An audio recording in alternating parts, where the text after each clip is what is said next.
오늘 우리에게 주시는 하나님의 말씀은 요한복음 14장 1절에서 6절 말씀입니다. 신약 성경 171페이지입니다. 너희는 마음에 근심하지 말라. 하나님을 믿으니 또 나를 믿으라.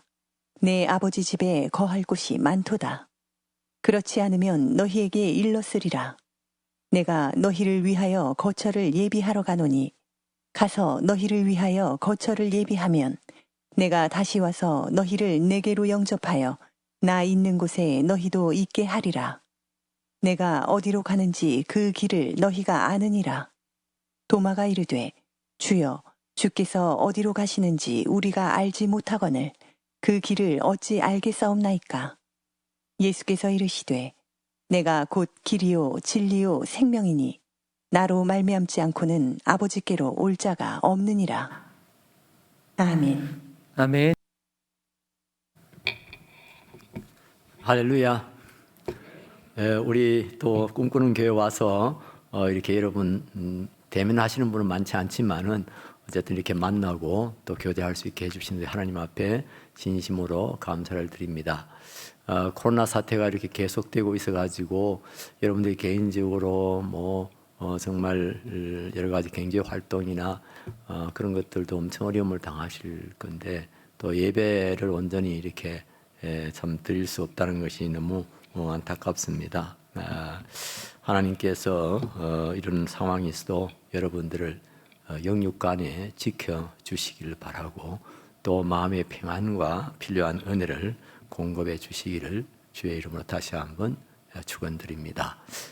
특별히 이 시간에 집에서 이렇게 말씀을 듣고 있으실 여러 교우님들, 우리가 참 옛날에 없던 그런 문화 속에 있다 보니까 굉장히 혼란스러울 수도 있고 마음이 막 이렇게 헷갈릴 수도 있는데 그러나 기도하면서 말씀을 경청해 주시면 감사하겠습니다.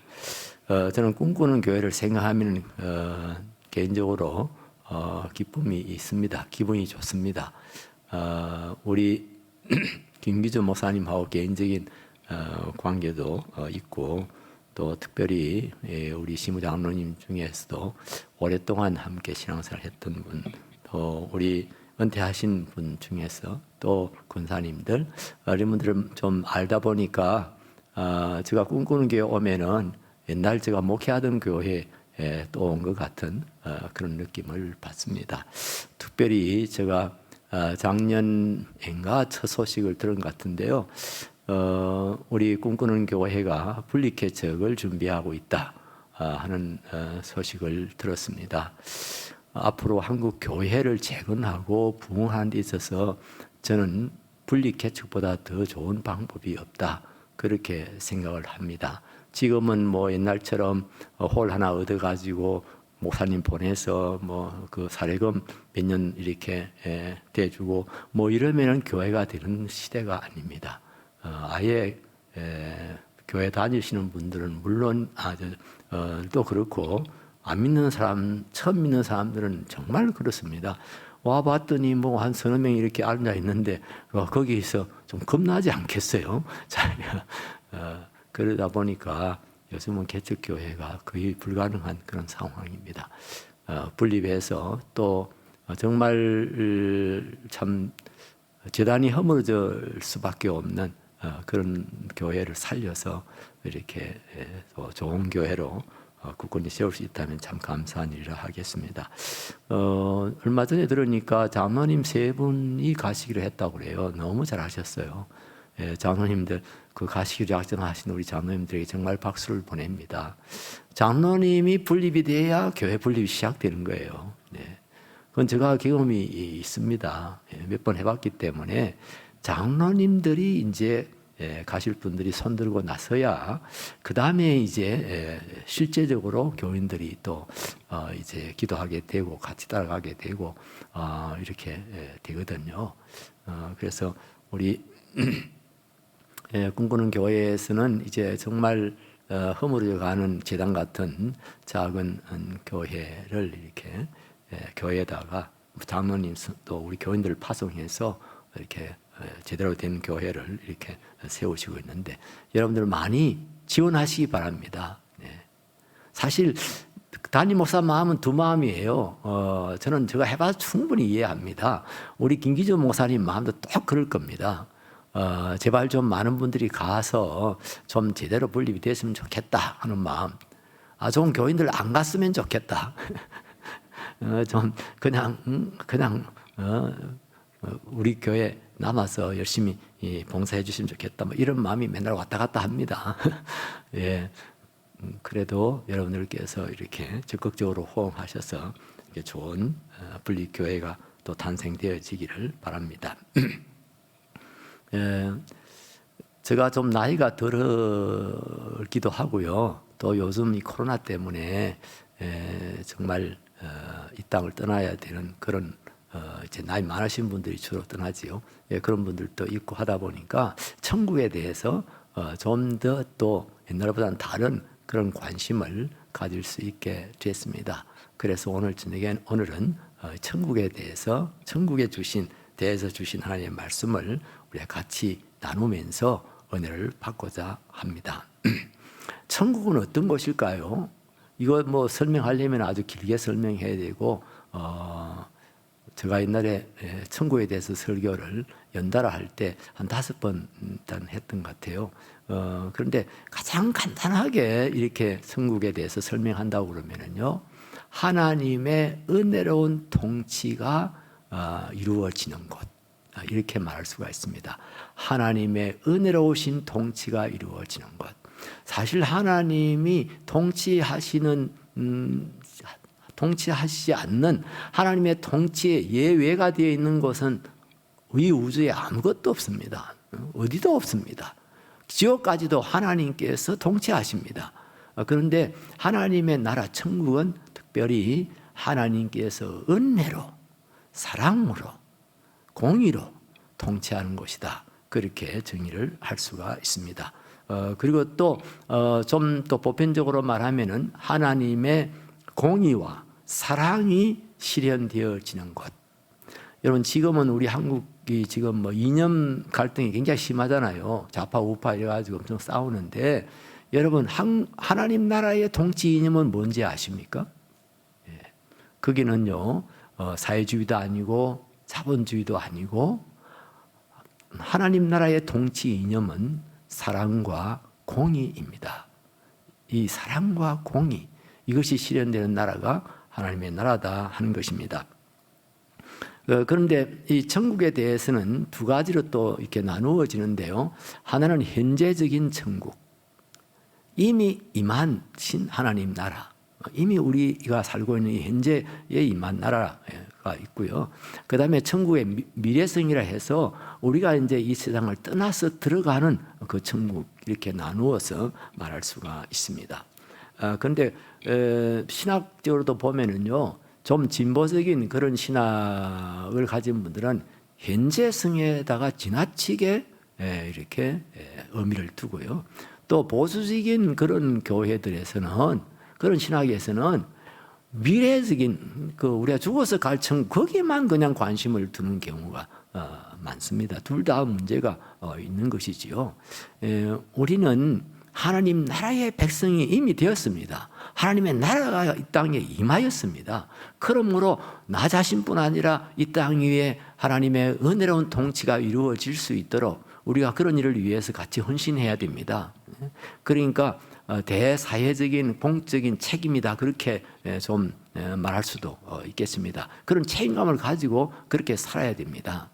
그리고 그냥 다음에 올 그 천국만 바라보고 이 땅에 살 때는 그냥 뭐 예사로 그렇게 살 것이 아니라 정말 이 땅 위에서도 정말 하나님 주시는 은혜를 누릴 뿐 아니라 또 그것을 함께 나누는 그런 역할을 제대로 감당을 해야 되리라 생각을 합니다.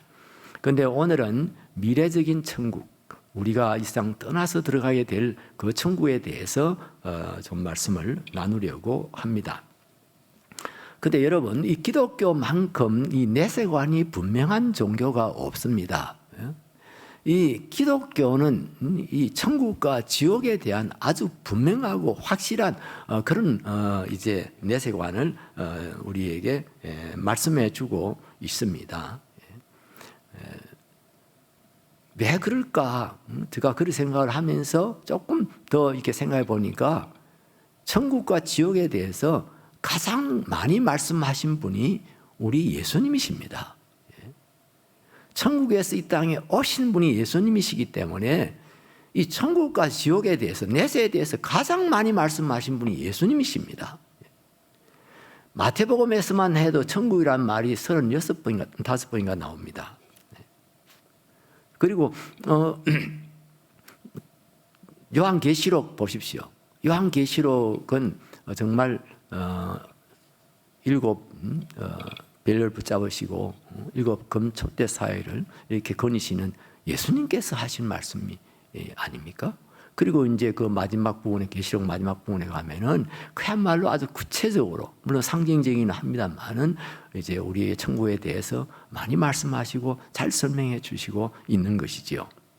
그런데 다른 종교들을 보면은 이 천국관이 매우 천박하거나 아니면은 너무 철학적이어서 뭐가 뭔지 잘 이렇게 이해가 안 되는 그런 경우들도 있습니다. 이슬람의 경우 보면은요, 역시 이슬람도 유일신을 이제 섬기고 있고 또 천국과 지옥에 대해서도 아주 분명하게 말하고 있는 그런 종교입니다만은, 그럼 그분들의 천국과는 보면 좀 진짜 좀 이상해요. 좀 너무 관능적이에요. 거기 보면은 그 천국에 가면은요, 술의 강이 있다고 그럽니다. 몇 가지 강이 있는데 술의 강이 있다고 그래요. 그런데 여러분, 이슬람 교회에서는 현세에서는 금주합니다. 술 마시는 거 금하고 있습니다. 그런데 천국 가면은요, 술의 강이 있어가지고 아주 좋은 그런 술을 마음껏 이렇게 먹고 즐길 수 있다. 이렇게 나와 있고요. 그리고 이제 이슬람이 이 땅에 살 때 간음하든지 이렇게 음란한 일을 하면은요, 큰 벌을 받도록 돼 있고, 이제 율법으로 보면은 돌로 쳐 죽일 수 있도록 그렇게까지 엄하게 이렇게 하고 있는데, 그런데 천국 가면은요, 아름다운 여성들이 이렇게 참 침상을 잘 준비해 놓고 그렇게 소위 손님을 맞을 준비를 그렇게 하고 있다는 것이고요.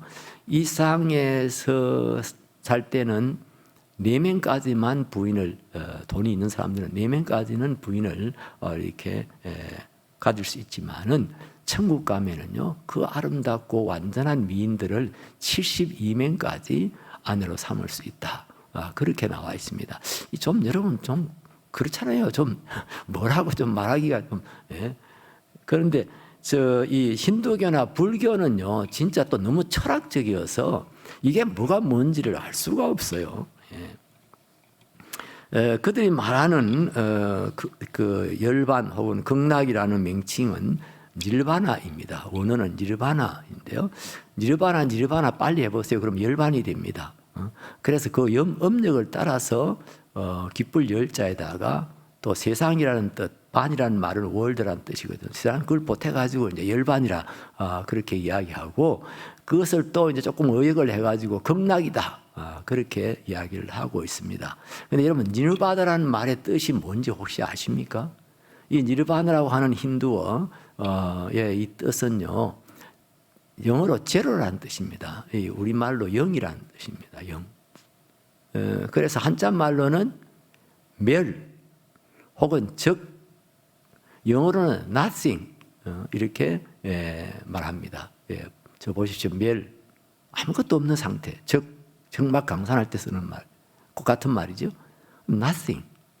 그래서 그 우파니샤드 철학이 이 제로를 발견했다는 거, 이것은 아주 정말 그야말로 최고의 발견이었다. 그렇게 이야기합니다. 여러분, 있는 거 발견하는 거는 언제 발견해도 할 거예요. 신대륙 발견한 거 뭐 콜럼버스가 엄청 유명합니다만, 그건 누가 발견해도 언제나 발견할 거예요. 그런데 아무것도 없는 상태를 생각해냈다는 거, 그건 철학 아니고서는 발견할 수가 없는 것인데,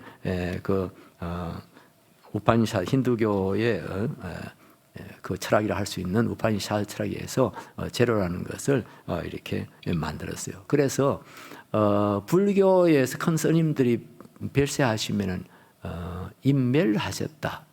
혹은 입적하셨다. 그렇게 이야기해요. 예. 그러니까 아무것도 없는 무념무상의 세계로 들어갔다. 예. 그렇게 이야기를 하는 거죠. 여러분 천주교에서는 그 신자들이 별세하시면 뭐라고 그러죠? 선종하셨다. 예, 그럽니다. 선종하셨다. 좋은 이렇게 종말을 맞으셨다. 예, 이렇게 말하고 우리 기독교에서는 뭐라고 그러죠? 예, 소천하셨다. 예, 하늘의 부름을 받았다. 그렇게 이야기하는데 불교에서는 임멸하셨다. 입적하셨다. 그래요. 그리고 아무나 임멸하고 입적하는 건 아닙니다. 보통 사람들은 하도 죄를 많이 짓고 살기 때문에 계속 윤회하는 겁니다. 계속 빙빙빙 돌면 영원토록 막 윤회하면서 사는데 그 윤회에서 빠져나와서 이제 그야말로 제로에 아무것도 없는 무념무상의 세계에 들어가는 것을 이제 인멸하셨다 이렇게 입적하셨다 하는데요. 그래서 사실상 불교에서는 지옥도 없고 천국도 없습니다. 그것을 제가 말하는 게 아니고 불교의 스님들, 학자들이 그렇게 이야기를 하고 있습니다. 제가 오래전에 어떤 잡지에서 해암 스님에 대해서 해암 스님이 인터뷰한 내용을 읽은 적이 있는데요. 해암 스님은 당시에 덕숭산이라고 저기 충남에 덕숭산 수덕사라고 하는 절의 조실이었습니다. 조실은 뭐 공식적인 명칭은 아니고요. 교회 같으면은 은퇴 장로님 또 은퇴 목사님 뭐 이런 제일 어른을 가리키는 말이죠. 그 절의 제일 어른이었는데 이분이 100세 됐을 때 이 잡지사에서 이청이라고 하는 그런 불교 소설가를 아주 젊었죠. 불교사를 보내서 인터뷰를 하게 했어요. 100세 기념으로. 그리고 이분이 출가한 지 12세에 출가해서 이제 약 90년 동안 도를 닦으신 분이에요. 그래서 이렇게 특별한 인터뷰를 해서 거기 잡지에 나왔는데요. 제가 그거 읽어보니까 도저히 뭐 이해가 안 돼요. 너무 뭐 스님들 말씀하는 건 너무 뭐 어려워요. 그래서 뭔가 뭔 소린지 뭐 모르겠는데, 근데 중간쯤 가니까요. 아주 그냥 그야말로 둘이서 이야기하는 것 같은 너무나 놀라운 그런 이야기가 나와요. 거기 보면은 이제 그 이청 씨가 그때 기자였던 것 같아요. 스님, 사람은 생로병사의 과정을 겪어서 결국은 이 세상을 떠나게 되는데요. 세상 떠나면 어디로 갈까요? 그랬더니 그분 대답이 이렇습니다. 글쎄, 그것이 문제라. 온 곳을 모르니 갈 곳을 누가 하나. 제가 그때 카피해놓은 그대로입니다. 이청 씨가 놀랍니다. 스님이 뭐 특별한 말씀 한마디 할 줄 알았는데 아직도 모른다고 그러시니까요. 예. 아직도 연구 중이라니까요. 그래서 놀래가지고 묻습니다. 스님, 지금 올해 100세이신데 앞으로 건강하게 더 사시겠습니다만은 그래도 우리 젊은이들보다는 이 세상을 빨리 떠날 가능성이 큰데 사실상 101세에 돌아가셨어요. 스님은 이 세상 떠나시면 어디로 가십니까? 그랬더니 온 곳을 모르는데 갈 곳을 누가 아나? 그렇게 이야기를 한 겁니다. 내가 연구 중이라고. 나도 지금 아직까지 그걸 알고 싶어서 연구하고 있다고. 이청 씨가 더 놀래가지고요. 자기도 모르게. 그러면 만공 스님은 어디로 가셨을까요? 만공 스님은 1946년도에 별세하신 아주 유명한 스님입니다.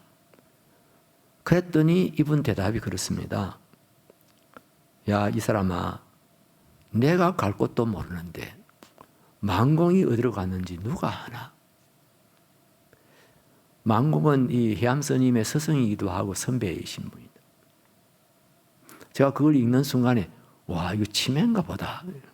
순간적으로 치매 현상이 왔나 보다 이 생각했는데 그 이어서 그렇게 나옵니다. 그렇게 말하고는 낭낭하게 아래와 같은 열반송을 얽혔다. 낭낭한 목소리로 또렷하게 이렇게 열반송을 얽혔다 하면서 이 열반송이라는 것은 스님들이 이제 세상 떠나실 때 중생들에게 어떤 교훈을 남기기 위해서 남기는 노래입니다. 열반송 이러면은 우리 기독교 같으면 천국 소망 찬송이다 뭐 이렇게 말할 수도 있는데 어쨌든 마지막 남기는 그런 유언 같은 노래입니다. 그게 그렇게 되어 있어요. 생불지레처 사불지거처 운변탈토 향하지 나길기영 공자명 살아서 온 곳을 모르고 죽어서 가는 곳을 모른다. 구름 밖으로 드러난 토끼 어디로 갔는지 누가 아는가. 저문 날 주림에 홀로 온다. 살아서 온 것을 모르고 죽어서 가는 것을 모른다. 구름 밖으로 드러난 토끼. 구름 밖으로 드러난 토끼는 이미 세상을 떠난 사람들을 말합니다. 이 사람들을 어디로 갔는지 누가 아나. 저문 날이 저물었습니다.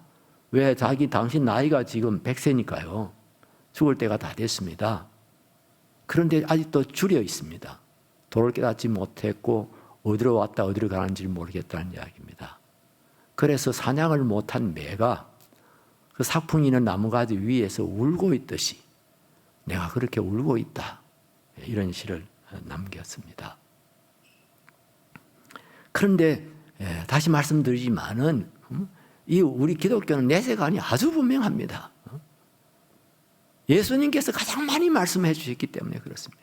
가장 확실하게 말씀해 주셨기 때문입니다. 오늘 본문도 우리가 아주 잘 아는 말씀이죠. 다시 한번 보십시오. 너희는 마음에 근심하지 말아라. 하나님을 믿으니 또 나를 믿으라. 아버지 집에는 있을 곳이 많다. 내가 너희를 위하여 거처를 예비하러 간다. 거처가 예비되면 내가 다시 와서 너희를 내게로 영접해서 나 있는 곳에 너희도 있게 하겠다. 이렇게 말씀을 하셨습니다. 여러분, 왜 제자들이 근심했을까요? 왜 제자들이 두려워했을까요? 예수님께서 십자가에 못 박혀 죽으신다 했잖아요. 그리고 예수님께서 떡을 주시면서 이것은 내 몸이다. 너희에게 주는 내 몸이다. 잔을 주시면서 내가 너희에게 주는 내 피다. 이러시면서 이 자리가 지금 성만찬 그 자리예요. 마지막 만찬하는 자리예요. 거기서 그렇게 말씀하시면서 이제 예수님이 하신 말씀이잖아요. 그러니까 제자들로서는 진짜 기가 막히죠. 모든 것을 다 버리고 예수님 따랐는데 예수님이 십자가에 못 박혀 죽으신다는 거예요. 물론 부활하신다고 말씀하셨지만 사람이요 자기가 경험하지 않았거나 안 믿어지는 것은 잘 듣지도 않아요. 잊어버려요. 그러니까 죽는다는 것에 막 그냥 놀래니까 다시 부활할 것이라는 것에 대해서는 막 상상도 안 한 거예요. 그러니까 어떻게 하나? 우리는 어떻게 되냐? 우리 인생은 끝난 것이냐? 그때 하신 말씀 예수님께서 너희는 근심하지 마라. 하나님을 믿으니 또 나를 믿어라. 너희들 하나님 믿고 있지 않느냐? 나를 믿어라. 그러면서 이어서 나온 말씀이 내 아버지 집에는 있을 곳이 많다. 거할 곳이 많다. 이렇게 예수님께서 말씀을 하신 것입니다. 여러분, 사람이 불안해하고 두려워하는 경우들이 많지만은요, 가장 큰 그 이유는 죽음입니다. 죽음. 사람들이 누구라도 죽음 앞에 서면은요, 불안해지고 근심하게 되고 두려움을 갖게 되어집니다. 제자들이 이 두려워했던 건 너무나 당연한 일이죠. 우리에게 소망이 확실하지 않으면은요, 우리가 가진 소망이 분명하지 않으면은요, 우리도 죽음에 맞닥뜨리게 됐을 때 그때서 새롭게요, 새롭게 이렇게 놀라게 되어지는 겁니다. 제가 잠실에 있을 때 어떤 집사님이 암이 발견됐어요. 오래전이죠. 발견돼 가지고 수술을 해야 되는데 병원에 와서 목사님 기도해 달라고 해서 제가 갔지요.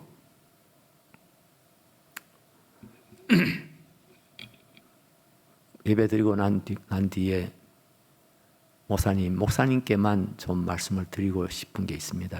그래서 제가 같이 갔던 분들 이제 나가 있으라고 그러고 딱 더 단둘이 됐는데요.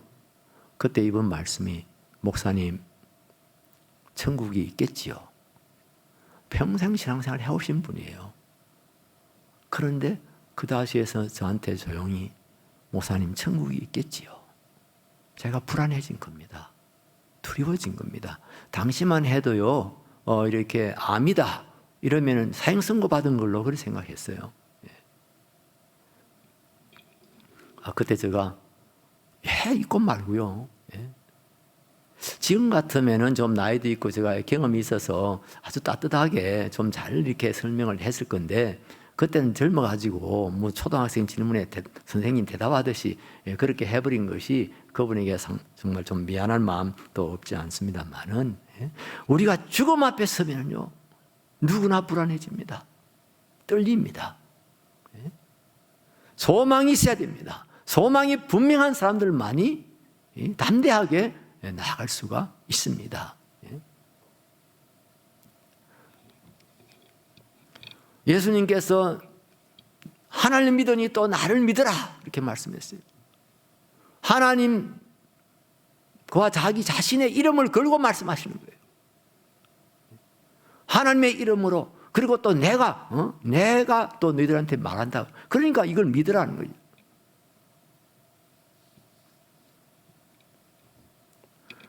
예수님의 말씀이 신실할 뿐 아니라 하나님 아버지께서도 뒷받침해 주시는 겁니다. 예수님 말씀. 그런 말씀을 예수님이 수없이 하셨어요.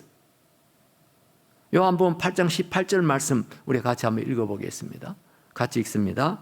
내가 나를 위하여 증언하는 자가 되고 나를 보내신 아버지도 나를 위하여 증언하시느니라. 하나님과 당신의 이름을 걸고 내가 말한다. 너희들 있을 곳이 많다. 내가 너희를 위하여 거처를 예비하러 간다. 가서 예비되면 내가 다시 와서 너희를 내게로 영접하여 나 있는 곳에 너희도 있게 하겠다. 할렐루야. 내 아버지 집, 우리가 천국 이렇게 말하는 것보다는 내 아버지 집이 굉장히 가까이 다가오지요. 옛날에는 천국을 천당이라는 말로 이렇게 많이 사용을 해요. 천당이다. 지옥, 불신 지옥, 또 믿음의 천국 이렇게 천당 이랬는데, 이 천당이라는 말은 실제로 성경에는 없는 낱말이에요. 그럼 낱말이 없어요. 근데 이 말이 어디서 나왔겠나 생각해 보니까 이 아버지 집이라는 말에서 나온 것이 아닌가 이렇게 생각이 돼요. 아버지 집이 있다. 천국의 장소성을 아주 강하게 말하고 있습니다. 천국이라는 것이 어떤 영적인 상태가 아니라는 겁니다. 이것이 강한 이제 장소성을 가지고 있어요. 본문에 그런 표현들이 많이 나오잖아요. 거할 곳이 많다. 거처를 예비하러 간다. 거처가 예비되면 다시 와서 너희들을 나 있는 곳에 있게 하겠다. 아주 강한 그런 표현들이 나오고 있습니다. 그런데 누가 천국에 들어갈까요? 누가 천국에 들어가는 것입니까? 내 아버지 집에 거할 곳이 많다 이러면서 내가 와서 나 있는 곳에 너희들 있게 하겠다 했을 때 도마가 그럽니다. 예수님 어디로 가시는지 우리 모르는데 어떻게 그 길을 알 수 있습니까? 이랬을 때 예수님께서 이렇게 말씀을 하셨지요. 내가 곧 길이요 진리요 생명이니 나로 말미암지 않고서는 아버지 집에 올 자가 없다. 이렇게 말씀하셨어요. 그리고 요한복음 3장 16절 말씀은 하나님이 세상을 이처럼 사랑하사 독생자를 주셨으니 누구든지 그를 믿는 자마다 멸망하지 않고 영생을 얻게 하려 하심이라. 요한복음 5장 24절 말씀, 진실로 진실로 너희에게 이르노니 내 말을 듣고 또 나 보내신 이를 믿는 자는 영생을 얻었고 심판에 이르지 아니하느니 사망에서 생명으로 옮겼느니라. 우리 예수님을 통해서 예수님을 믿으면 우리가 예수님과 함께 천국에 가게 된다고 하는 그런 말씀입니다. 예수 믿으면 우리가 거듭나서 하나님의 자녀가 됩니다. 요한복음 1장 12절 말씀 잘 아시지요? 영접하는 자, 그 이름을 믿는 자들에게는 하나님의 자녀가 되는 권세를 주셨으니, 하나님이 예수 믿으면 우리가 하나님의 자녀가 되는 권세를 주신다. 그리고 또 로마서 8장 17절 말씀에 보면 자녀이면 또한 상속자, 곧 하나님의 상속자요 그리스도와 함께한 상속자니. 자녀면은 상속자라는 겁니다. 아버지의 그 재물, 아버지 가진 그 집을 상속받게 된다고 하는 것을 분명하게 말씀을 해주고 있습니다. 여러분, 천국 가면은요 우리가 크게 환영받을 것입니다.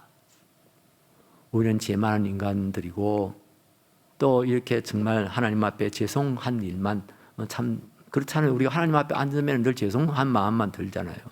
그런 사람들이지만은 우리가 예수 믿으면 예수님께서 우리의 죄를 속량해 주시고 우리를 거듭나서 하나님의 자녀가 되게 해 주시고 이 천국에 들어갈 수 있는 그런 놀라운 특권을 우리에게 주신다는 겁니다. 그러니까 우리가 천국 가면 환영받을 거예요. 저는 그런 상상을 자주 해요. 내가 천국 갔을 때 아마 베드로 사도하고 막 천사들이 우르르 나와가지고 막 저보고 막 아이고 어서 오십시오, 뭐 정주체 어서 오세요 이러지 않을까. 아이고 목사님이니까 그래도 환영받으리라 생각할 천만의 말씀. 세간의 이야기는요, 목사들은 천국 가면 별로 환영 못 받는다고 그럽니다. 어느 집사님이 별세하시고 천국 가서 이제 식사 시간이 돼서 식당에 갔더니 장로님 먼저 시장 들어가신 장로님 이렇게 막 앞치마를 하고 나와서 막 열심히 서빙을 하시더래요. 근데 목사님은 안 보이시더래요. 목사님도 장로님 떠나신 후에 떠났는데, 그래서 장로님 우리 목사님은 어디 가셨어요? 이랬더니 배달 나갔어요. 그래서 사람들이 목사님들은 천국 가면 별 환영 못 받을 거다 이러는데, 제가 생각해도 좀 그런 생각이 들어요. 세상에서 받을 거 다 받아버려가지고 대접받고 존경받고 뭐 다 받을 거 다 받아가지고, 물론 아주 미자립 교회에서 평생 고생하신 분들, 또 뭐 교회 문제가 있어가지고 참 죽을 맛을 느끼는 목사님들, 아마 그런 분들은 가면 아마 천국 가서 환영 받지 않을까 싶어요. 그러나 제가 참 부족하지만은, 죄가 많은 사람이지만은, 인격적으로 졸렬한 사람이지만은 천국 가면 환영받을 것입니다. 왜냐하면요, 그 나라에 계신 분이 우리 구주 예수님이 바로 그 나라의 왕이시기 때문에 그렇습니다. 493장 그 3절의 마지막에 보면 그런 나와요. 나는 부족하여도 영접하실 터이니 영광 나라 계신 임금 우리 구주 예수라. 제가 언젠가 이걸 전에 예사로 부르다가 이걸 딱 깨닫는 순간에 가슴이 칭하오는 거 있죠. 나는 부족하여도 영접하실 터이니 영광 나라 계신 임금 우리 구주 예수라. 나는 부족하여도 영접받을 것입니다. 여러분이 부족하여도 영접받을 것입니다. 왜냐하면요, 그 나라의 임금이 바로 나의 구주 예수 그리스도이기 때문에 그렇습니다. 할렐루야. 제가 작년에 어느 장관 사무실을 방문한 적이 있습니다. 제가 잘 아는 장로님이 장관이셔서 저를 이렇게 한번 초대를 했습니다. 장관 되자마자 이거 목사님 오셔서 한번 기도해 주십시오 이러는데, 너무 또 바쁘고 저도 또 어쩌다가 시간이 있을 때 저한테 연락하면 제가 또 다른 일이 있고 이래가지고 못 가다가 작년에서 이제 한번 들렸는데요. 제가 그 찾아갔던 입구에서부터, 엘리베이터 입구에서부터 아주 직원들이 나와서 정중하게 그렇게 안내를 하더라고요. 저 아내하고 장로님 한 분하고 3시가 왔는데, 그래서 장관실로 이렇게 안내를 하고, 또 거기 뭐 직원들이 그 앞에 있는 직원들이 이렇게 악듯이 인사도 하고, 그다음에 앉으니까 또 이렇게 다과도 내오고, 또 사진사는 와서 막 사진을 퍽퍽 찍어서 하고, 그때는 출근 다 퇴근할 시간이에요. 한 7시나 돼서 갔으니까요. 그런데도 직원들이 다 남아 있더라고요. 그리고 또 비서실장 되시는 분도 이렇게 와서 저한테 정중하게 인사를 하면서 우리 장관님께서 아주 참 존경하는 그런 목사님이신 목사님 말씀 들었습니다. 뭐 이러면서 인사도 하고. 여러분, 제가 잘났어요? 제가 좀 이렇게 뭐 멋지게 생겼습니까? 제가 왜 환영받았을까요? 왜 알지도 못하는 사람들이 저한테 그렇게 정중하게 VIP 대접을 했을까요? 우리 장관 때문에 그런 거죠. 장관 장로님 때문에 그런 거죠. 장관이 초청했으니까요. 우리는 장관에 초청받은 정도가 아닙니다. 우리를 초청하신 분은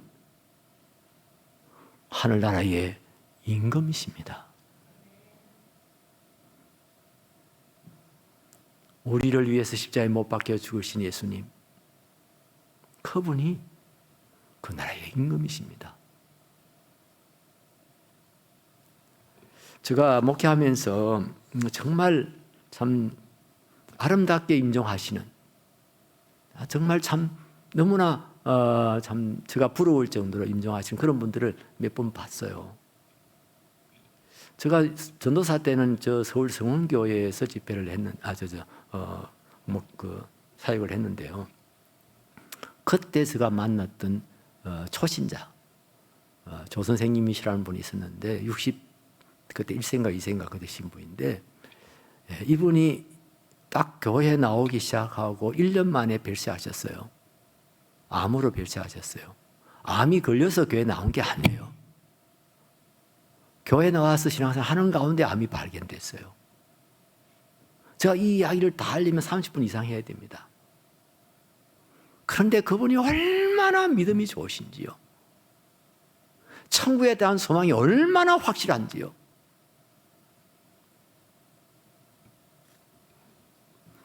돌아가신 날 아침에요. 이분은 북글을 잘 쓰시는 분인데, 돌아가신 아침에 자기 부인 보고 내가 뭐 글 하나 쓰고 싶으니까 벼룩을 좀 먹을 갈아 달라. 부인이 당신이 뭐 일을 쓸 힘도 없는데 뭐 그래도 해달라 하니까 이렇게 준비를 해줬어요. 그러니까 날 좀 일으켜 달라. 부인이 이제 막 이렇게 깨안듯이 해서 이렇게 앞에 앉혔더니 이렇게 무릎을 꿇고 방석에 앉더랍니다. 그리고 부채를 들어서 이렇게 큰 글자로 주 예수를 믿어라. 아마 그리하면 너와 내 집에 구원을 얻으리라 거기까지 쓸 생각이었던 것 같은데, 힘이 없으니까 자기 남은 한 털의 그 힘을 다 해서, 그래서 주 예수를 믿어라. 그렇게 붙을 놓고는 하늘 가는 밝은 길이 찬송을 부르더랍니다. 이분이 후도암이기 때문에 그 당시에는 목소리가 거의 나오지 않았어요. 그런데 아마 끼역끼역 하는 그런 소리로 하늘 가는 밝은 길이 그 찬송 부르고, 그 다음에 자기를 눕혀달라 해서 침대에 눕혀드렸는데 눕히자 말자 잠이 들더랍니다. 그래서 부인이 아이고 참 잠이 들어 다행이다 이러고 이제 살 나와서 문을 닫고 나갔는데 언제 돌아가셨는지를 알 수가 없습니다. 전입대에 대해서 아직도 주무시나 해서 이렇게 들어가 봤더니 숨을 쉬지 않는 거예요. 그래서 그냥 그 잠든 채로 그대로 천국을 가신 겁니다. 제가 그분 장례식 할 때 제가 얼마나 많이 울었는지 모릅니다. 그때는 집에서 장식을 했어요. 주 예수를 믿으라고 쓴 그걸 뒤에 벽에다 붙여놓고 장례 예배를 드리는데요. 제가 왜 많이 울었냐 하면은 그분이 뭐 정이 많이 들어서 그런 것도 없지는 않겠지만은 제가 너무 부끄러워서 울었던 거예요. 하나님, 저 조선생님은 어떤 분이십니까? 나는 어떤 사람입니까? 나는 모태 신앙이고 신학을 공부한 사람이고 이제 얼마 안 있으면 목사 안수를 받을 사람인데 나에게는 대간절 이런 담대함, 이런 확신,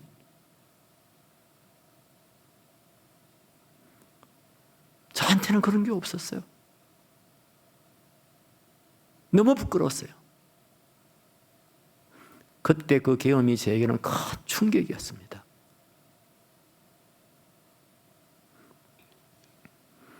또 제가 잠실에 있을 때는 어느 나이 많으신 지사님께서 이렇게 임종을 하시게 됐어요. 그래서 자녀들이 전화가 왔어요. 목사님, 어머니가 돌아가실 것 같아요. 빨리 좀 오셔서 기도해 주시면 좋겠습니다. 이래서 제가 그 교회 사택에서 우리 3동 장미 아파트 3동 그거 가는 데는 뭐 1, 2분도 2, 3분도 안 걸립니다. 쫓아가면 한 1, 2분 만에 갈 수 있는 곳인데 갔어요. 갔더니 보니까 벌써 숨을 이렇게 거두고 있어요. 숨 거두는 걸 저는 많이 봤기 때문에 이렇게 숨을 몰아쉬면서 그게 이제 서서히 약해져요. 그래서 이미 뭐 이제 별세를 하시고 있는 상황이다. 이래서 제가 급하게 뭐 막 그저 생각할 시간도 없고 뭐 성경 찾을 시간도 없고 해서 그냥 제일 아는 찬송 불렀습니다. 예수 사랑하심을 성경에서 배웠네 하는 그 찬송, 날 사랑하심 날 사랑하심. 그런데 뜻밖에요, 그 찬송을 부르는데 이 죽어가신 분이 따라 부르시는 거예요. 정신이 다시 깨가지고. 물론 소리는 별로 거의 안 나오는데 입을 다 보면 입 보면 알잖아요. 그래서 제가 예배 드리고 이제 정말 예수님 손잡고 천국 잘 가세요. 우리도 뭐 얼마 안 있어서 아마 어머니 따라갈 거예요. 뭐 이러면서 이제 이야기를 하고 기도하고 제가 돌아왔어요. 그런데 그 돌아오면서 내가 자녀들한테 그랬거든요. 아마 2, 3일은 더 가실 것 같다고, 지내실 것 같다고. 근데 교회 도착하기 전에 전화가 온 거 있죠. 방금 어머니 별세하셨어요. 와, 그 참 정말 참 아름다운 그런 마지막이었어요. 정말 선종이었어요. 그리고 또 우리 잠실 중앙교회 제가 있을 때 그 동경에 요도바시 교회에 미네노 목사님이 계셨는데 그분을 모시고 우리가 집회를 한 적이 있습니다. 근데 그분이 이제 집회 중에 하신 말씀인데요. 그 자기 교회 장로님이신데 아주 저는 지금 잊어버렸어요. 하여튼 큰 재벌 회사의 회장님이신데 이분이 신앙생활을 그렇게 참 잘하시는 분이었대요. 근데 이분이 이제 의식을 잃었어요. 병원에 있는데 이제 의식이 떠났어요. 그래서 그냥 산소호흡만 하고 계시는 그런 상황이어서 목사님께서 이제 임종 예배 또 드려달라 해서 가서 임종하러 갔댔는데 이 장로님이 예배를 드리고 있는데 갑자기 시편 23편을 암송하시더래요. 의식이 없던 분이 의식이 돌아와가지고 여호와는 나의 목자시니 내게 부족함이 없으려다. 그가 나를 하여튼 그 시편을 그냥 쭉 암송하시고는 그냥 조용하게 세상을 떠나시랍니다. 와, 제가 또 그 이야기 듣고 나니까요. 와, 정말 기도가 되더라고요. 하나님, 저도 좀 마지막 이랬으면 좋겠습니다. 정신이 없어가지고 엉뚱한 소리나 하고, 가족들 그냥 시험 받을 소리나 하고, 어떤 분은요, 돌아가시면서 막 욕을 하더라고요. 그것도 제가 직접 본 거예요. 너무 고통스러워서 그런지 막 욕을 해요. 그럼 큰일 나지요, 여러분. 나도 죽을 때 주기도문을 암송하든지, 아니면 사도신경을 암송하든지, 시편 23편을 암송하든지, 정말 그랬으면 좋겠다는 생각이 들더라고요. 사랑하는 성도 여러분, 이상 떠날 날은 아직도 많이 남았다고 생각하시는 분들이 있을 겁니다. 사실상 또 그렇고요. 요즘은 또 뭐 의학이 발전해가지고 다들 오래 살지요. 그렇습니다만은 여러분, 정말 이 천국 소망 분명하게 붙드시기 바랍니다.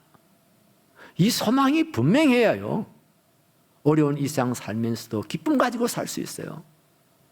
소망이 분명해야 이렇게 힘들고 우울할 때도 여러분 힘을 낼 수가 있습니다. 동력이 나오는 겁니다. 우리는 갈 곳이 있어요. 그것은 아름다운 것이에요. 어디에도 비교할 수 없는 것이에요.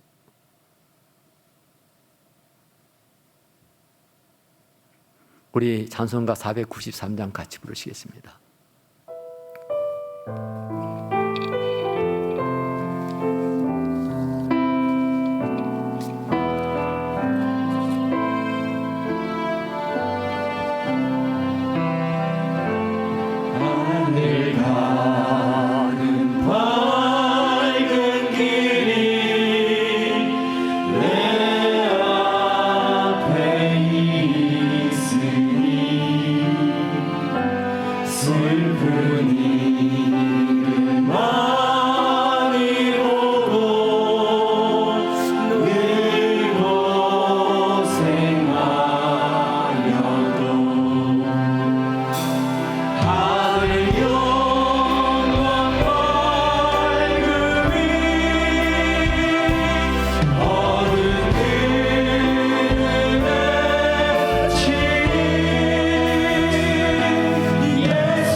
하나님 아버지, 우리에게 소망을 주시고 우리에게 사랑을 주시고 믿음을 주시고 소망을 주셔서 감사합니다. 하나님, 우리를 사랑해 주셔서 감사합니다. 하나님의 사랑 잘 받고 또 감사하며 저희들도 다른 사람 많이 사랑할 수 있게 해 주시옵소서. 저희들에게 믿음을 주셔서 감사합니다. 하나님을 믿고 또 그 아들 예수 그리스도를 믿고 성령님 의지하면서 살아갈 수 있게 해 주셨습니다. 너무나 감사합니다. 뿐만 아니라 우리에게 소망을 주셔서 참으로 감사드립니다. 하나님 나라의 소망을 주셔서 감사합니다. 이 땅에서도 그 소망을 가지고 그 소망을 실현하며 살게 하시고, 그리고 또 이상 떠날 때에 아버지 집에 들어갈 수 있게 해주신 것, 아버지 집을 상속받을 수 있게 해주신 것 얼마나 감사한지 모르겠습니다. 주님, 사랑 소망, 믿음 소망으로 살게 하시고 특별히 천국 소망 가운데서 담대하고 기쁘게 힘있게 살게 하여 주시옵소서. 오늘도 주님 앞에 예물을 드린 성도들이 있습니다. 직접 드린 성도들보다도 아마 이렇게 송금을 하신 그런 분들 많이 있을 것인데, 하나님 아버지, 저들의 그 마음을 받아주시고 저들의 손을 주님께서 붙잡으시고 만져주시고 그 손에 늘 좋은 것 넉넉하게 채워주셔서 모든 선한 일을 하기에 부족함이 없게 하여 주시옵소서. 헌신이 믿음이 되게 하여 주시옵소서. 헌신이 사랑이 되게 하여 주시옵소서. 구주 예수님의 이름으로 기도 올리옵나이다. 아멘.